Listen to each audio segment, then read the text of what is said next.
everything is kind of working because nearly had a disaster. I'll be honest. I nearly forgot my hat. So, hey, there we go. Anyway, yes, everything looks to be up and running. So, welcome to the Mitre10 Cup Finals wrap-up. We had two wonderful games on Friday night. Waikato beat Otago to win the championship and gain promotion into the Premiership.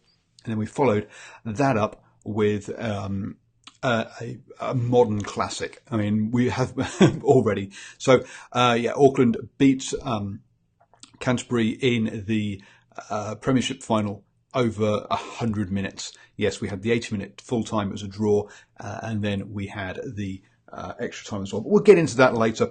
First off, I say Waikato beat Otago on Friday night. So, I was there as usual, and there are a couple of extra faces in the press box for final time. Nice of them to turn up at the end, but obviously those have been there all year. This was a game where the Waikato were always the winners in this one. They dominated it at first, got themselves the opening try. It looked for that kind of first 10 minutes as though what we were going to see was Waikato dominating, not scoring enough points, and then giving up points that Otago could keep themselves in touch, because they slotted two penalties and it was 7-6.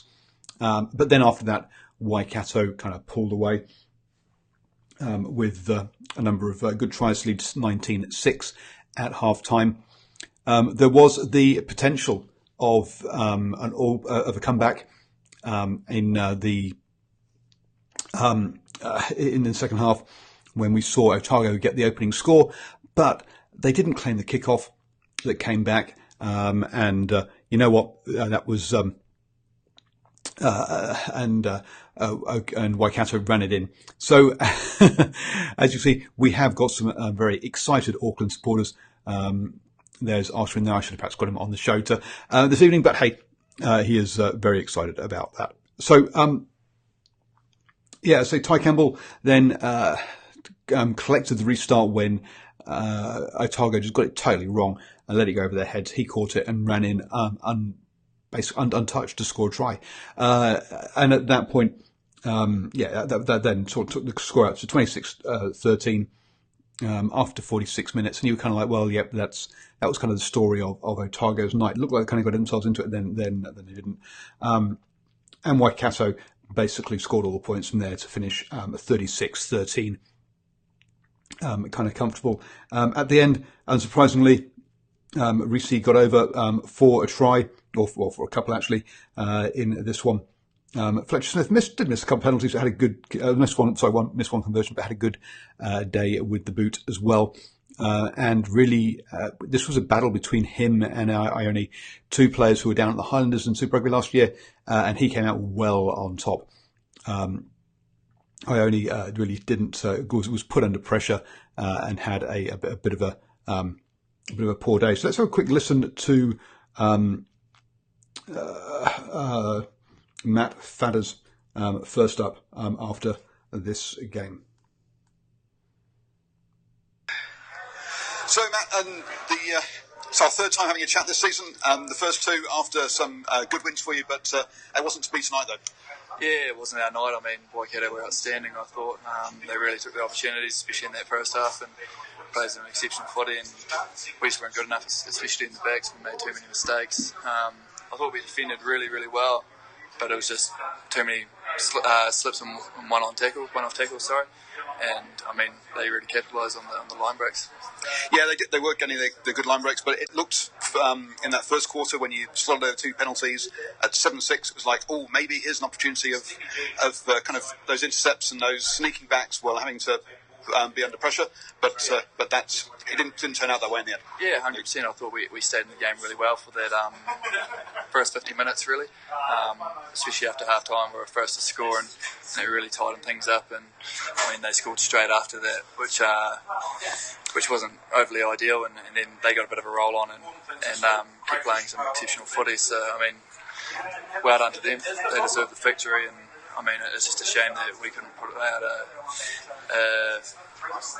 a decent performance for the final anyway, especially in our back line. I think our forwards worked really hard and did really well. And I mean, I think our backs have been one of the better back lines in the competition this year, and unfortunately we didn't show it tonight. Yeah, but second in the table, the Ranfurly Shield. As a season overall, it's been a pretty good season though. For sure. I mean, it's probably been almost at the start of the year it was considered almost a rebuilding year. We had new coaches, we had a whole lot of new players, especially in the forward packs, and players came out of club rugby and really stood up and played some awesome footy. So I mean, we've really grown a lot as a team this year, and the culture's been awesome. The coach has been really good, and I mean, everyone was just stoked to play for Otago week in, week out. So I mean, that's all you can ask for is your best performances and just being happy wanting to play for Otago. Hey, it's been an absolute privilege to cover this competition this season. And you're talking about club players. I've talked about it at Waikato, Northland. We're talking about all their club players. And the club scene is really producing some decent players. It's nice and strong in New Zealand at the moment.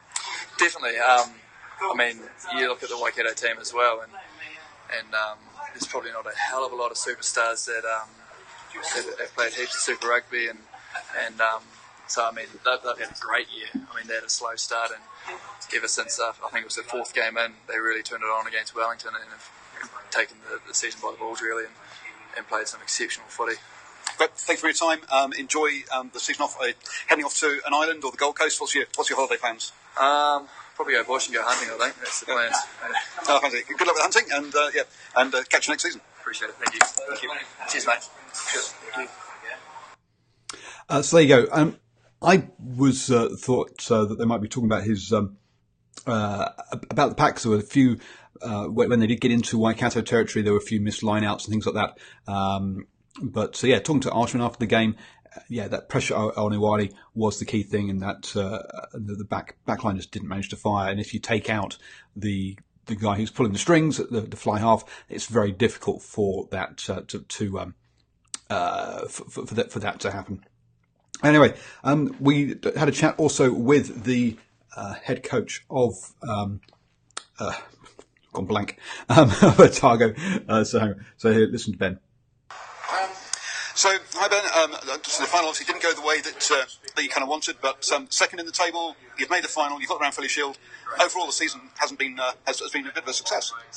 I think the biggest success this year has been just the way our group of men have galvanised off the field, particularly. The culture and the environment is really growing, and it's been a really enjoyable season. A lot of fun, a lot of laughs, and that's a lot of growing of men outside of footy, and that's been the most pleasing thing I've enjoyed about this year.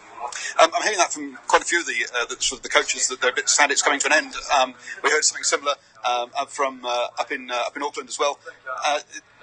Has wanted it to continue because he's. Look, this season is a whirlwind of a season, so it sort of flies by before you know it. And the way rugby's played here, I actually really enjoy it. I think the spirit of rugby is alive and kicking in Mitre10 rugby, and it's a great to be part of. So really look forward to next season, and the heart and passion in this competition is excellent. So it's a great standard rugby. So. How do you? So we're going off topic here. But in the off season, the guys go off to Super Rugby, they go off to the clubs. How do you sort of keep contact with them? What will you be doing in the off season to prepare for next season? Look, there'll be lots of phone calls, lots of dinners around at my house. We'll put on pots of curry and things for those not away and super teams, and we'll just continue the feeling and the mood that's been created so far, and get the boys really tight as a unit on and off the field. Because it's not just a sort of 4-month job. Coaching Mitre10 Cup now, it's an all year round effort, and you have to be totally committed to it, not off to do other sort of part-time jobs. I think there's an element, depending how each union's structured. I think it differs. It's certainly a lot of non-playing time, and which you can potentially do other things, but for unions which are growing and want to drive the bigger picture stuff around the community, there's always things that you can do to help grow the bigger picture stuff. Cool. Thank you very much for your time, and congratulations on your first season as coach of Otago, and look forward to seeing you next year. Pleasure. Thank you very much. Thank you. Cheers. So great to have a chat with Ben Herring there, and now I have a new life goal, which is to get invited round to eat one of those pots of curries. So there we go. So yeah, next time down at Otago, well, like I've never been down to Otago, but if I ever get down there, Ben, please do Yeah, if I could have come out for curry, that'd be great. The rest of the interviews are all group interviews with, unfortunately, I didn't get the one-on-ones. But here we have John Gibbs and Roger Randall, the winning, obviously, coaches from Waikato. So, mission accomplished. That was that's what you guys said was your big plan for the year. The shield and piece was just was nice to have, but this was the big goal. Yeah, did we set that as a goal? I think we started just trying to drive the teamwork and the whole group being strong and being hard to beat for 80 minutes, and that's where we started. And I think what's satisfying about tonight is that what the players have stuck in, what the players have invested, that's been rewarded tonight. And as a consequence of all of that sort of stuff, yes, we've gone back up, and that's the icing on the cake as well. But first and foremost, from coaching, that you're happy for the players that their investment was rewarded.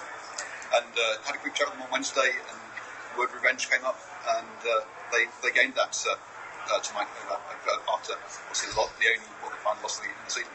I don't think they've ever come up with us. It's just what Jono said. It was kind of just wanted to, play our game, and we felt like we probably last couple of weeks didn't start the way we wanted to because we focused a little bit more on the opposition. So it was just good to go out in a big game and perform for each other and I guess our families and friends.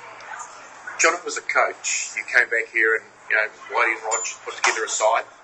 You went round and looked. You pulled people like Murray back. You got Dwayne Sweeney sitting on 94 odd games, close to his ton. Just one more year, Dwayne. You set some pretty high benchmark goals for the team to achieve. Did you achieve those ones you set? Because we spoke last week and you said there's still a couple more in each achievement. Have you got them? Yeah, absolutely. I think that's satisfying to see what the players have put in, and it's a privilege to wear that jersey, and there's a cost involved in wearing that jersey and representing our province. And for me, I think those players understood the opportunity that they have, and then took care of the responsibility that they have when they pull that jersey on to represent our people. So I think they can be really proud of what they achieved, those players, I think, as a whole group. And not just the 23 that you saw regularly, but we had guys that didn't get selected a hell of a lot. And I think they kept their standards high, even though selection wasn't looking likely for them because the guys that were selected were doing the job. But I think that's a real positive for us. That's something that we've really enjoyed as a coaching group, was watching guys that have the disappointment of non-selection match after match still prepare properly and still train with the right level. And word on the street was that some of the trainings were tougher than games. Well, not for the backs. Not for the backs. Yeah. So, I don't know about that. Yeah, I don't know about that. Yeah. Backs. No, trainings were appropriate. I think we didn't limp into the playoffs this year. We sort of, we got a bit of a wake-up call from Otago before the semi, but, I think you look at what Hursty and Luke Bussu have done, Teresa and the medical team, the coach's game plan has been implemented, Rogers, but it's because the support staff have done a tremendous job and kept a squad healthy and fit and not limping into the playoffs, as I said. Jono, what's been the most pleasing aspect of this campaign? It started relatively slowly, but then just kept alive suddenly and didn't look like it was going to stop that momentum. But I think there's a few little things that you notice along the way that's satisfying, that's pleasing. I think, for me and Rog, watching the Bay of Plenty game, the first 40 of the Bay of Plenty game, and our boys getting it and how they can put their game plan together and play their style, that was pleasing. I think even little things like our captains running Northland and the attitude of the players to prepare as thoroughly as they could for a team that they'd lost a little bit of dignity against in the past. So there's little things that you notice like that. Burnsy getting 50 and playing an absolute stormer. So there's just stuff like that, and I think he paid tribute to Swings. He's the outlier in this competition. Players like him that are old, and that, but inside the environment, he is absolutely gold for us, and the way he helps prepare and disperse information, and he is. I think he should be really satisfied with his campaign. Jono, tonight in the warm-up, that was the most aggressive warm-up I've seen on the field before a game from the Waikato this year. From my perspective, up in the commentary tent. Yeah, look, to be honest, we don't know anything about warm-ups. We don't, because we go, I think that one was pretty good. And then they start slow. Then we think, oh man, that one is pretty average. And then they come out and blow the doors off it. So yeah, look, it could be. We don't know. So I think that's fair enough, isn't it? Yeah. Rog, the attack of this team has got a lot of the headlines. The likes of Severy scoring 14 tries this year. But tonight's defensive performance was perhaps one of the best of the year. What do you put that down to? Oh, I think, I guess around the mindset. John come up with a pretty simple plan about what we wanted to do, and in areas we haven't been good enough the last couple of weeks. And the players come up and with some line speed and some real intent, and they're pretty accurate with their one-on-one tackles. So, I think that was a big plus for us. And Sevu finished the season with 14 tries. Had he got another one, he would have been one off your record. Would you have pulled him off? I don't know anything about that. But yes, Sevu, he's been outstanding again tonight. So he scored 6 tries in big games that count. So I know it's well documented, but he'd be looking to hopefully get a contract at a higher level. He certainly warrants it with his performances. Well, let's look at that. Start of the season with really no players in Super Rugby contracts. Yeah. Come out at the end of the season, I reckon there's probably 7 that I'm saying minimum should be deserving of them. Yeah, I think there's. I don't know how it works. Yeah, I think there's. It's beyond me too. Contracting is a bit complicated. Rog knows well. I don't. So. We've got one starting super player. I think that's Toby Smith. I think, and then you've got guys that may have played 2 or 3 games. Swings had played super a few years ago, but the look, people can be proud because these guys have played in our club comp and they play for the Melvilles, they play for the old boys varsities, and so they'll see them every weekend play club rugby, and then they're playing up against super players, and it's just we're just so proud of them as a young group and what they've done.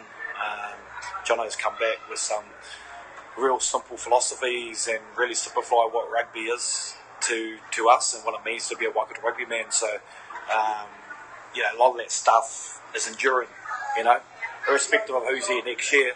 Those traits have been our past, now, and they're still our future. So, it's good that those young guys will carry those forward. Thanks.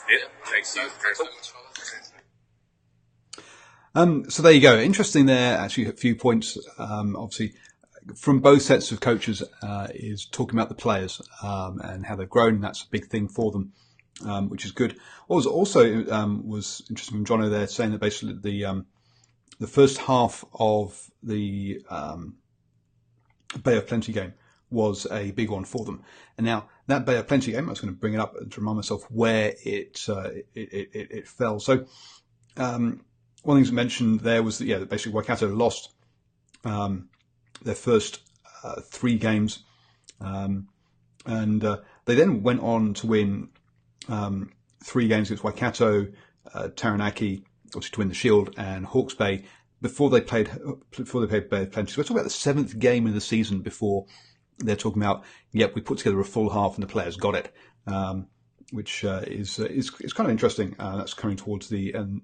I mean, after that, they then went on to beat Southland, have a big win over Northland away as well. So, so interesting points by all the coaches there, a good win for Waikato. They go back up. Johnny Gibbs is off to France, so we'll see. We're not sure who the head coach will be of Waikato next year. And we then follow that with, well, I say a modern classic. And Ronan Sevens Rugby says he wish he could have seen it up here in the Great White North. Yes, if you get a chance to watch a game on replay, then definitely watch this one. Sure, I'm an Auckland supporter, and as is Arthur, so we'll probably regale and talk about it a bit more than perhaps other people. But it was an absolute cracker. They looked like there was only one side in it at half time.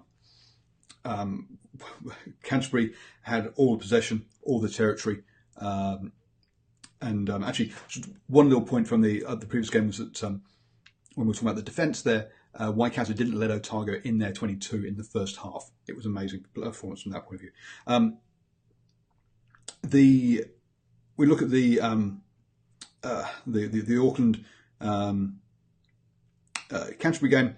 Canterbury had the upper hand in that first half. They went out to a 17-point lead, including a yellow. During that time, there was a yellow card to Kiriwani for repeat infringements, particularly at the line-up maul. And the Canterbury forwards really were bullying Auckland. They had the forwards spread out amongst their line, and but they were using as hard runners. So even when the ball went wide, it quite often was a forward hitting the line. And they pulled out a 7-point lead by doing that. And Harry Plummer did have the opportunity to score to get the first points on the board, but he missed a penalty. Brett Cameron also missed a penalty as well. So that wasn't part of anything that sort of the kind of decided the game. Auckland really needed a bit of heads-up thinking from their captain TJ. They got into the Canterbury half. They got themselves a penalty. He took a very quick tap, made ground, and Manu, his centre partner, was on his shoulder to collect the ball and go over. So yes, it was that was a big moment. But we saw Canterbury come back and score a penalty on the hooter, and it was 7:20 at our half time. It really didn't look like we were going to be at that point. It didn't look like the large crowd of 20,000 people were going to get what they wanted. Rain started coming down towards the end of that half, and it really came down quite heavy at half time and into the early part of the second half. I think it rained pretty much all the way through the second half. We got really heavy at the beginning of the second half. We had a tip tackle, which saw Canterbury lose a player to the bin. And then Auckland spent an absolute age. Auckland got a couple of penalties, got themselves down to the Canterbury's try line. They spent an absolute age going through the motions, a bunch of scrums, got held up over the line once or twice, and then finally got a penalty that Kiriwani tapped and barged over. But they took something like 6 or 7 minutes of that 10 minutes yellow card to get that try and get those points. They then missed the conversion as well, and it really looks like at that point that the Canterbury were playing the better wet weather rugby, because they went down, scored a penalty, which then finished the yellow card time. So the yellow card was 5-3 to Auckland. Auckland really did not take full advantage of that. And as I say, Brett Cameron then slotted another penalty, and at that point it was 12-26. Auckland needed to score 2 converted tries to even things up. They were 57 minutes in. They needed to score like twice as many points as they already had done in the next 20 minutes to even things up than they had in the previous sort of nearly 60 minutes. So you've got to say at that point it did look like Canterbury were playing the better wet weather rugby. They'd got their points, and sure, Auckland had some. Also Auckland were going to have to chase the game in the wet. But after that, Auckland dominated the rest of that half. You'll hear afterwards what was said under the posts as part of the interview. But they went down, scored 2 converted tries, and then went through 33 phases just before full time, and was set up for a drop goal and knocked the ball on. Arguably, should they have taken a drop goal earlier in those 33 phases? Yes. Let's be honest. They should have got themselves in that position earlier, but they didn't. And suddenly, so it finished at 26 all. Get into extra time, and Canterbury have the upper hand. They miss a penalty, but they score first again. Auckland still hadn't led the game at any point here. So 10 minutes each way of extra time. Canterbury score first. Auckland managed to just score before the half time of extra time. So we're tied up at 33 all. 90 minutes played. Auckland still haven't led this game. And then they score the match-winning try. They also had the opportunity to slot a penalty to finish things off, but that got missed, and they didn't need it in the end. And Auckland won it 40-33. So, absolute cracking game. Adrenaline off the charts. We were all, as I say, that'll go down as one of the classic Mitre10 Cup or MPC finals of all time. So, let's hear from the couple of we'll start off with the Canterbury coach and head coach and Mitchell Drummond, the captain. Oh, it's tough. We'd probably done enough, just like Auckland had done enough to win it, but they nailed one more moment than we did, and it hurts. That's all good.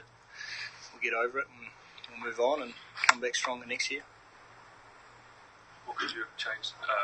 What could you have done differently because obviously you had a good lead at half time, it seems. Yeah, look, there were a number of things that probably didn't help us. But at the end of the day, if Auckland get a little bit of momentum up, they're tough to stop. And they did that at key times. We had a 14-point lead. They cut that to even. We got ahead again. They cut that to even. And then, one defensive error, and that hurt us. So, look, I wouldn't do anything differently. The game panned out the way it did. Auckland just got the better of us in the end. That defensive error, actually, I want to talk about that, is quite a few teams seem to try going down the blind side in both games, and most of the time it got bundled into touch. Going down the blind side really was not a good option in a lot of these games. Quite often got bundled into touch, so you had turn over the ball. But that defensive error he's talking about was a missed tackle on the blind side, a narrow side. Nanai managed to dance down a little bit before passing inside to the supporting scrum half who went over and scored. So, that's interesting that actually something that teams had tried all game long in both games that failed was actually the telling point in this game. Mitch, was the team aware at 40-33 with a few minutes to play that you needed to score twice to take it? Yeah, we had...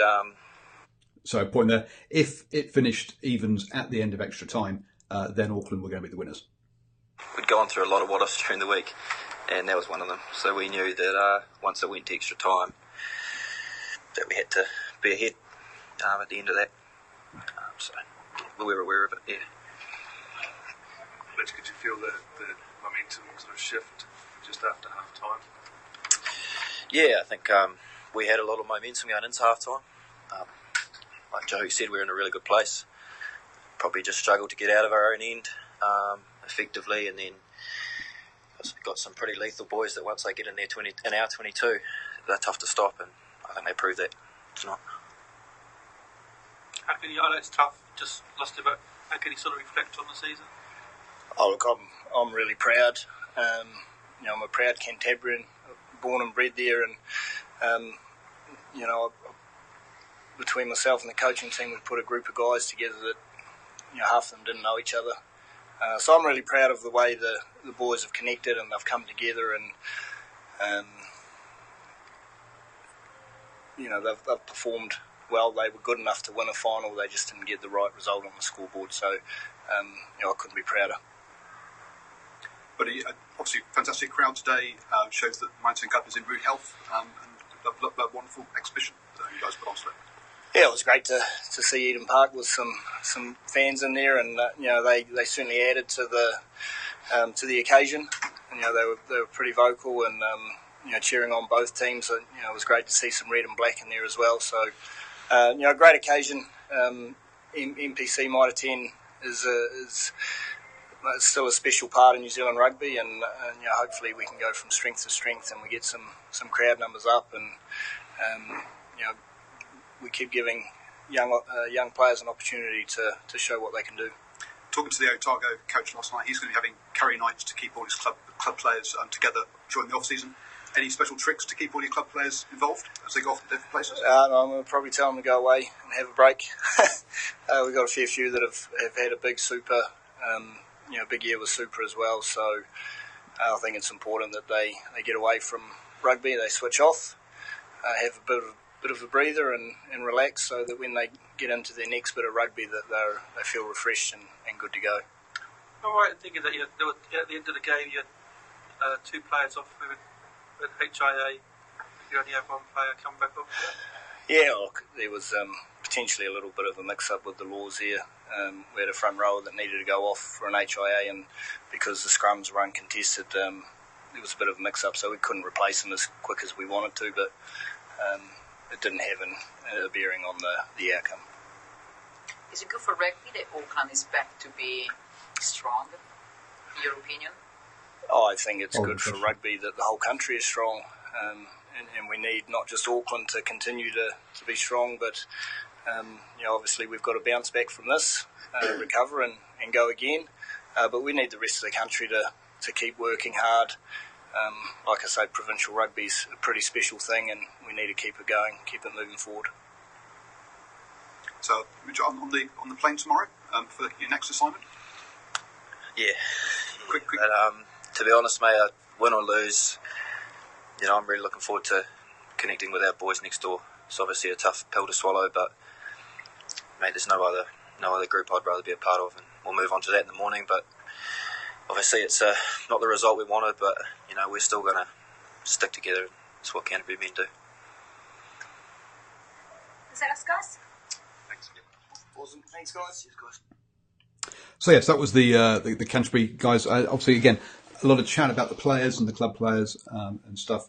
And we're obviously going to now the final interview with Alamar Lama, the head coach and also birthday boy, and TJ, who I said heads up rugby to get them the try in that first half. So trying to sort out family. So Skipper, this is your show, mate. This is your show.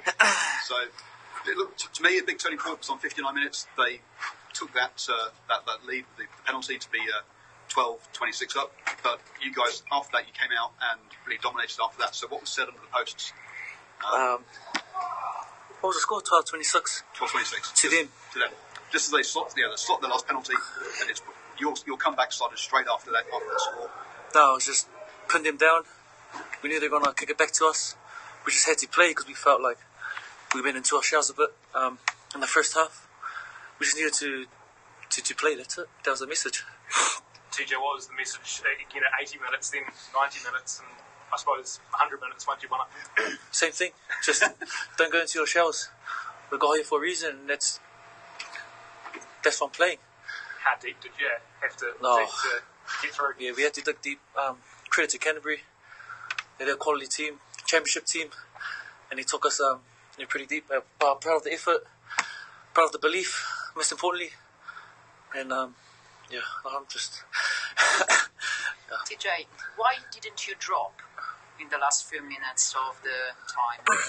No, that was a play. We just had we set up one more ruck, and then we were going to kick, but we just dropped the ball in that last ruck. So yeah, we were going to drop kick. And had you contemplated the prospect of extra time in the week leading up to this game? Have you thought about it at all? I think we've had sessions during the season where it comes down to that sort of stuff. Normally it's about closing games, but I've never doubted the belief in this team. And as TJ mentioned, we went into our shells a little bit, which pissed me off a little bit because I said that we got here for a reason and I wanted us to back ourselves. But credit to the team. They picked themselves up and they really came out firing. And I just think this leader sitting next to me deserves a lot of credit for obviously tactically trusting the systems, but then also leading by example. When there were no forwards, he carried. When there were no forwards to clean, he cleaned. We've been playing like that all year.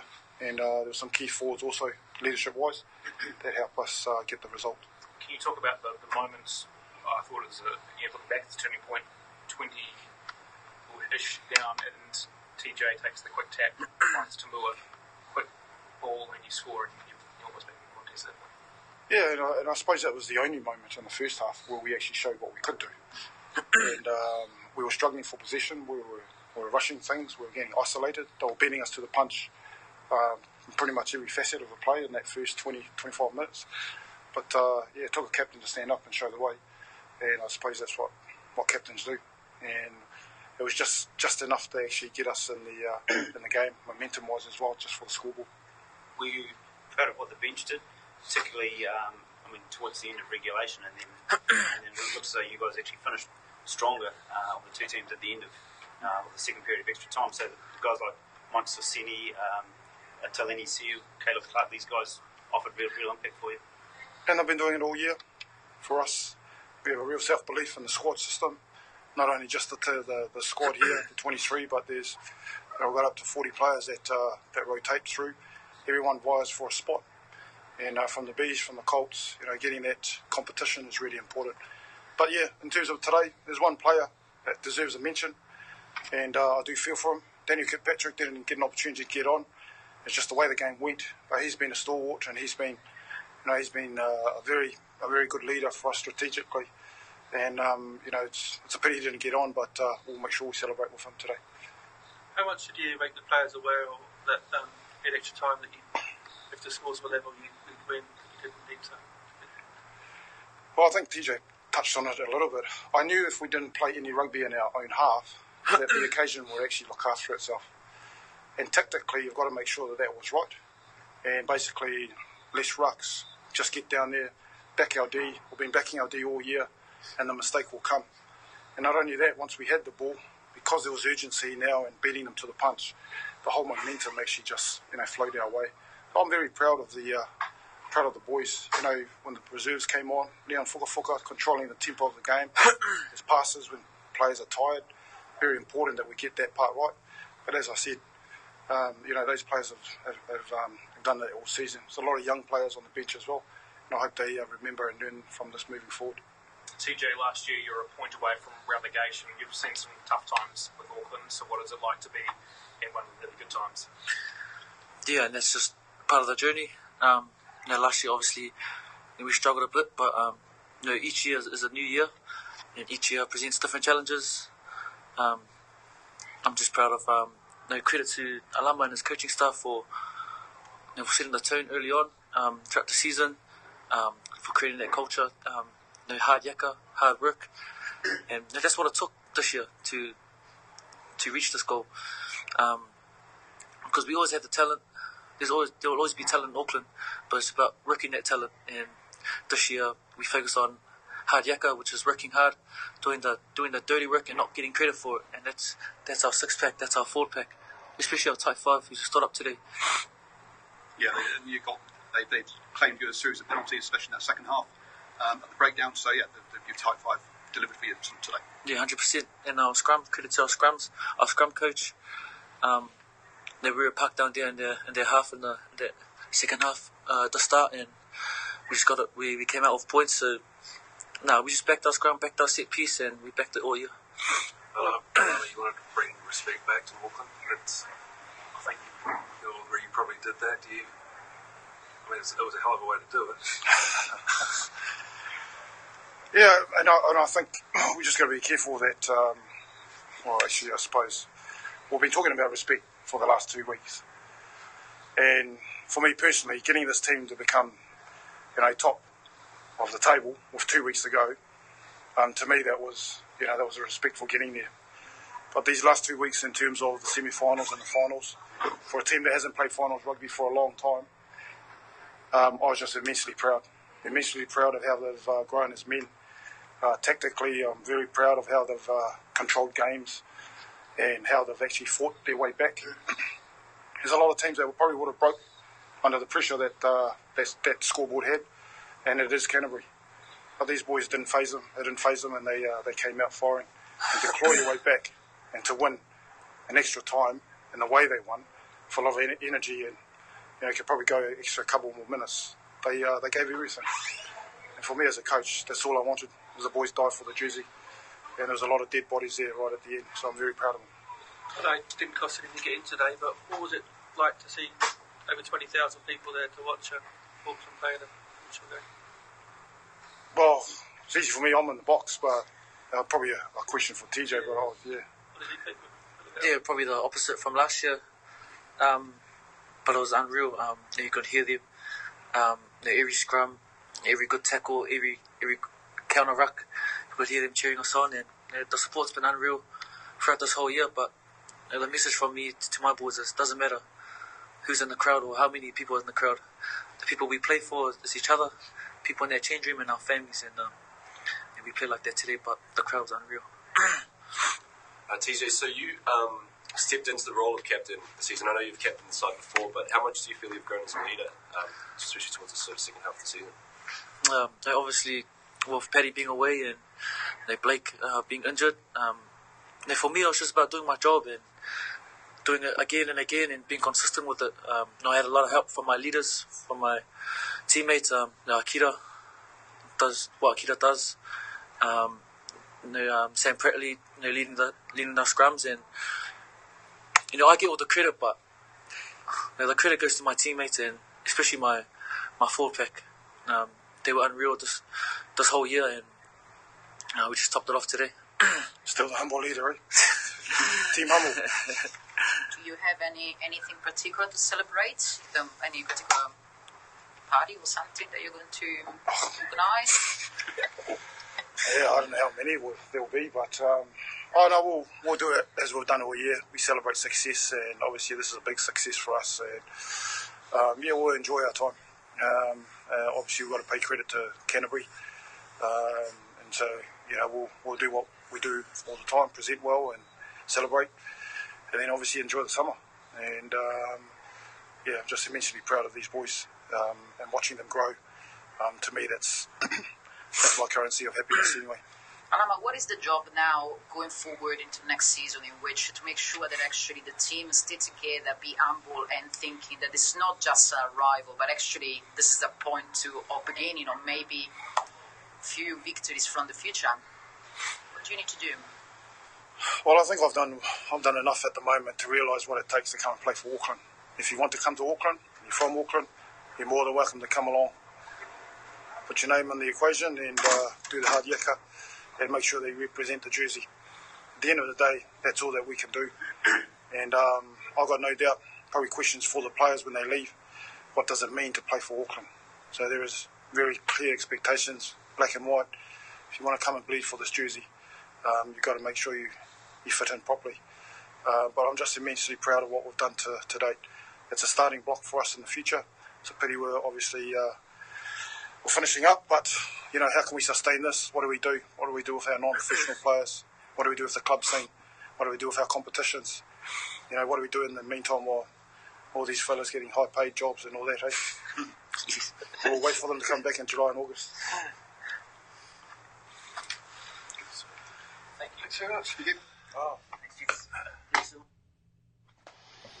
So there we go. That was the post-game interview there. It was a fantastic crowd. It was a noisy crowd. Hopefully we'll see that built on. But it does need a lot of work. It's not going to happen by chance.